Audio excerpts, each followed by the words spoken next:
저는 공간환경 시스템공학부에서 건축과 도시 전공하고 있는 2학번 박선진입니다. 저는 포스코 ANC 건축사 사무소에서 현장 실습 다녀왔습니다. 저는 전산전자공학부 전산심화를 전공하고 있는 21학번 김채원입니다. 저는 인공지능 기반 자율주행 소프트웨어를 개발하는 스트라드 비전에서 현장 실습을 진행했습니다. 공연 영상이랑 문화 콘텐츠 창업 전공한 19학번 주영준이라고 합니다. 제가 현장 실습으로 다녀왔던 기업은 CGN이라는 기독교 방송국이었습니다. 순수 기계 전공하고 있는 21학번 서영우라고 합니다. 제가 현장 실습으로 다녀왔던 기업은 그래핀스퀘어라고 신소재 관련해서 양산하는 기업이었습니다. 저는 19학번 고재현입니다. 한동대학교에서 디자인을 공부하고 있습니다. 히든피겨스라는 디자인 스튜디오를 다녀왔고요. UX, UI라는 디자인 분야를 전문으로 하는 곳이고 국제정치랑 한국어 교육을 전공하고 있는 20학번 김세빛입니다. 저는 비스티 미래전략연구소라는 국제개발 협력 사업을 기획하고 평가하는 컨설팅 회사에서 근무했었습니다.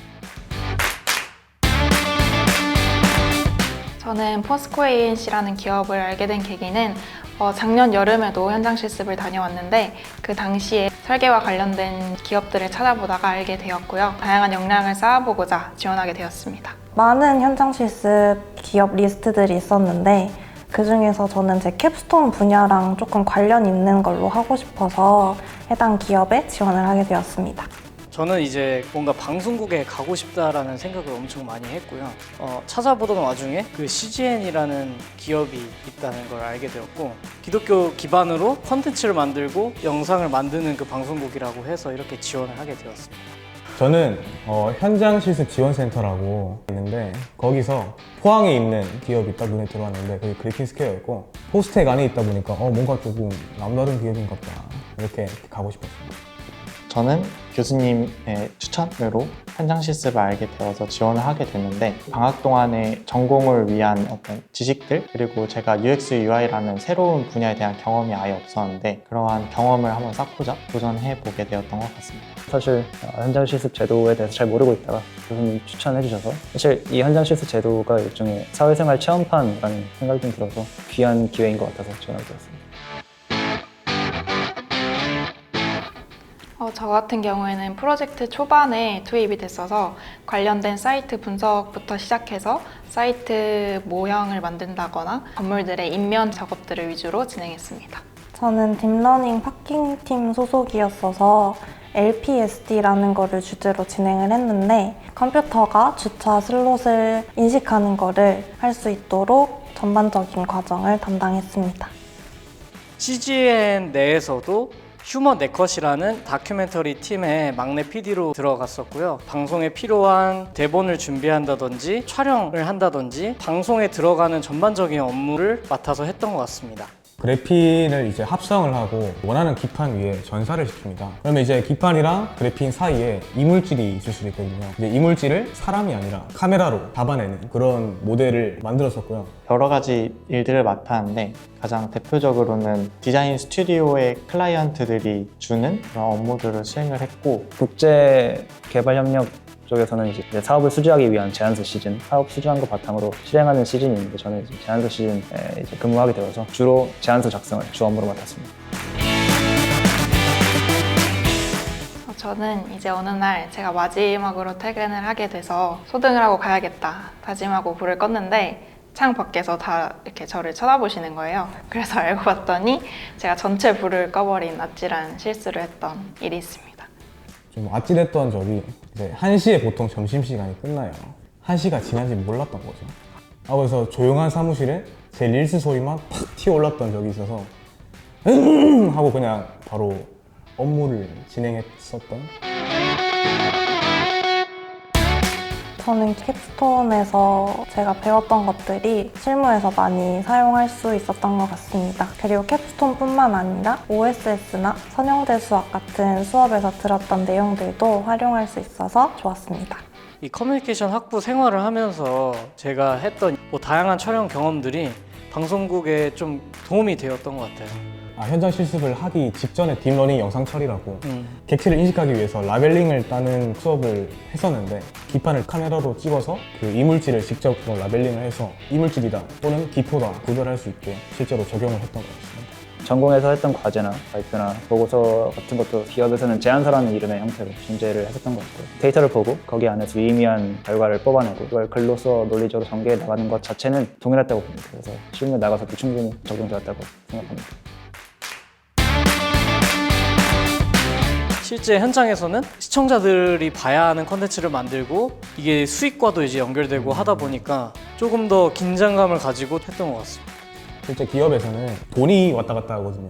실제로 고객사 측에서 이런 거를 요구했고 그걸 이제 납기일까지 맞춰서 보내줘야 되는 상황에서 사실 그냥 이론을 안다 수준에 그치는 것이 아니라 품질을 어떻게 하면 높일 것이고 최대한 빠르게 수주를 할 것인가 이런 것도 있기 때문에 단순히 이론이 아니라 다른 회사들과의 네트워크라든가 그런 측면에서 많이 배울 수 있었던 것 같습니다. 사회 자체였던 것 같습니다. 결과로서 어느 정도 증명을 해내야 한다는 걸 배울 수 있었던 것 같고 확신과 변화 둘 다 배울 수 있었던 순간이었는데요. 저는 이제 딱 들어가서 느꼈던 건 나만의 컨텐츠를 해야겠다. 방송국에서도 실제로 배울 수 있는 것들도 많았지만 결국에 방송국의 한 사람의 일환으로서 좀 활동을 하는 게 있었어서 좀 그런 부분이 지금 뭐 창업 활동과도 이어지는 것 같습니다. 변화보다는 저는 확신이 생겼던 게 기계라는 분야가 꼭 기계 회사만이 아니라 화학 회사에서도 충분히 수요가 있는 분야이고 어딜 가서든 써먹을 수 있는 전공이다라고 크게 느꼈던 것 같아요. 이 길이 내 길이 아니구나 라는 걸 조금 깨달았던 것 같습니다. 국제개발협력 사업에서 실무는 대부분 행정과 어떤 제안서를 작성하는 작업들인데 속도가 생명입니다. 무조건 데드라인 맞춰야 되고 그 안에 퀄리티 있는 결과물을 뽑아내야 되기 때문에 생각하고 충분히 사유해서 한다기보단 기한을 맞추기 위해서 그냥 달린다는 생각으로 해야 했었던 것 같아요. 개인적으로는 조금 제 성향과는 맞지 않았다고 생각이 들었고 당장 이 일을 시작하는 것보단 좀 더 공부를 하고 싶어 하는구나 라는 걸 좀 깨달아서 대학원 진학도 생각하게 됐어요. 주변에 계신 실무자분들께 평소 가지고 있던 고민을 물어보고 그에 대한 진솔된 조언들을 얻을 수 있다는 큰 장점이 있고요. 방학 때 진로랑 관련되지 않는 알바를 하는 것보다 진로랑 관련된 알바를 하면서 돈도 벌 수 있다는 점이 가장 큰 장점인 것 같고 한동대에 애정을 가지고 있는 회사에 내가 들어가서 인턴을 한다는 것 자체가 장점인 것 같고 단점이라면 아무래도 학업에 관련된 투자를 방학 때 하는 거기 때문에 다른 친구들보단 방학 때 쉴 수 없다는 게 단점인 것 같습니다. 뭔가 학교에서 절대 경험할 수 없는 것들을 좀 배우고 오게 되는 것 같아요. 현장에서의 제가 얻었던 경험이나 지식들은 요즘 트렌드, 소통하는 방법, 설득하는 방법 이런 것들인데 이런 트렌드는 학교 공부에서 사실 다루기가 어렵다. 학교 공부 중 예전의 기록들을 뭐 책으로 정리해 놓은, 이론으로 정리해 놓은 거라면 트렌드는 계속 변화하는 건데 현장에 있는 전문가 분들이 트렌드를 파악하는 방법이나 소통하는 방법 이런 거는 학교에서 배울 수 없는 분야인 것 같아서 그런 거를 경험할 수 있는 게 진짜 장점인 것 같고 자기가 진로에 대해서 고민은 가지고 있지만 이에 대한 구체적인 답변을 내리지 못하신 분이라거나 자기가 객관적으로 어떤 위치에 있고 어떤 장단점을 가지고 있는지 궁금하신 분이라면 현장 실습을 통해 해답을 얻으실 수 있을 것 같습니다. 실무자분들이랑 일도 배우고 내 고민도 말하면서 점차 본인의 진로를 결정할 수 있는 좋은 기회라고 생각합니다. 많은 분들이 현장 실습 꼭 해보셨으면 좋겠습니다. 저는 무조건 추천한다. 무조건이야. 무조건. 네. 반드시 해야 돼. 이제 현장 실습 같은 경우에는 저희 한동에 있는 현장 실습 지원 센터에서 또 지원도 해주고 그런 가이드도 해주고 하다 보니까 뭔가 내 직무에 이런 인턴이 잘 맞겠다 라는 생각을 되게 많이 가지고 그거를 이제 실천할 수 있다는 점, 그 점이 가장 큰 장점이고 주저할 필요가 없을 것 같다. 강추드립니다. 요즘 인턴을 개인적으로 찾아서 하기가 정말 힘들거든요. 근데 학교에서 이렇게 매칭을 해주잖아요. 사실 이 엄청난 이점을 저는 반드시 쟁취를 해야 된다고 생각을 하기 때문에 방학 때 너 뭐 할 거야? 라고 질문했을 때 한 2초 안에 답이 안 나온다? 이러면 저는 무조건 현장 실습을 추천을 하고 싶어요. 그냥 하세요. 무조건 좋습니다. 돈도 주고 경험도 쌓고 학생의 신분으로 회사 경험을 할 수 있다는 게 진짜 메리트인 것 같아요. 어쨌든 그 사회생활을 미리 체험해볼 수만 있다는 것만으로도 충분히 좋은 기회라고 생각합니다. 주변에 현장 실습 좀 하신 분들께 미리 좀 물어보시고 나와 맞겠다 싶으시면 그때 결정하셔서 준비하시고 하시면 될 것 같습니다.